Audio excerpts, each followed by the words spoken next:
இந்த வீடியோ நீங்க என்ன பார்க்க போறீங்கன்னா, மிட் நைட்ல சாம்பிள் பிரியாணி சாப்பிட்ட சம்பவத்த தான் பார்க்க போறீங்க. அது என்னடா சாம்பிள் பிரியாணினா, மிட் நைட்ல நெறைய கடை வந்துச்சு. நம்மளும் ஒரு பிரியாணியா டேஸ்ட் பார்த்துட்டு போன கதை தான். நாங்க ஃபர்ஸ்ட்டு வந்த ஸ்பாட் ஈக்காட்டு தாங்கல்ல இருக்க இந்த சாலமன் பிரியாணி. இந்த கடையில வந்துட்டு குவார்ட்டர் ₹90க்கும் ஆஃப் ₹150க்கும் தந்துட்டாங்க. இந்த பிரியாணியில மாஸ்டர் டபரா தட்டும்போதே நம்ம பசங்களுக்கு டவுட் வந்துருச்சு. அதனால சாம்பிள் பிரியாணின்றானுங்க.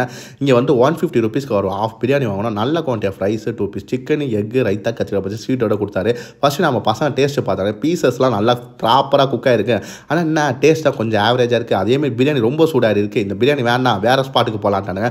சரி, நெக்ஸ்ட்டு நாங்கள் சாம்பிள் பார்க்க வந்த கடை தான் அண்ணா நகரில் இருக்க இந்த பிரியாணி ஹவுஸ். இங்கே நல்ல கூட்டமாக இருந்துச்சு. சரி ட்ரை பண்ணலான்ட்டு ₹160 கொடுத்து பிரியாணி வாங்கணும். நல்ல quantity of biryani, 2 piece chicken, egg, கத்திரிக்காய் பச்சடி ரைத்தா வச்சு கொடுத்தாங்க. பிரியாணி நல்லா சுட இருந்துச்சு. வச்ச 2 நிமிஷத்தில் மொத்த பிரியாணி காலி பண்ணிட்டானுங்க. டேஸ்ட் எப்போ இருந்துச்சு நம்ம பசங்கள்கிட்ட கேட்டேன். டேஸ்ட் பக்காவாக இருக்குது. இன்னொரு பிரியாணி வாங்கி சாப்பிட ஆரம்பிச்சானுங்க. சரி வாடா 3ஆவதா பிரியாணி சாம்பிள் பார்க்க போகலான்னு ஓடி போய்ட்டு வயிறு ஃபுல்லாகிடுச்சு. நம்ம ஃபைனலாக இங்கேயே முடிச்சிக்கலான்டானுங்க. சாம்பிளை இங்கேயே முடிச்சிட்டோம். பிரியாணியை ஆல்மோஸ்ட் வயிறு ஃபுல்லாகிடுச்சு. வீட்டுக்கு போகிற டீ குடிக்கலான்டானுங்க. கரெக்டாக 2:40க்கே வேலை பஞ்சாலும் இந்த கடையில் செம்ம கூட்டம். இந்த டீ ஸ்டாலு போண்டா மாஸ்டர் சுட போட்டு இறக்கிக்கிட்டே இருந்தார். நம்ம பசங்க இங்கே பார்த்தோன்னே சுட இருக்கனால 2 போண்டா வாங்கி மேலே வெங்காய குழம்புலாம் ஊற்றி ட்ரை பண்ணாங்க. டேஸ்ட்டு பக்காவாக இருக்கனால ஃபைனல் டச்சுக்கு டீயை குடிச்சு நாங்கள் வீட்டுக்கு போய் தூங்க போயிட்டோம். நீங்கள் இந்த மாதிரி மிட் நைட்டில் ஏதாவது பிரியாணி சாம்பிள் சம்பவம் இருந்துச்சா மறக்காம கமெண்ட் பண்ணுங்கள். இன்னொரு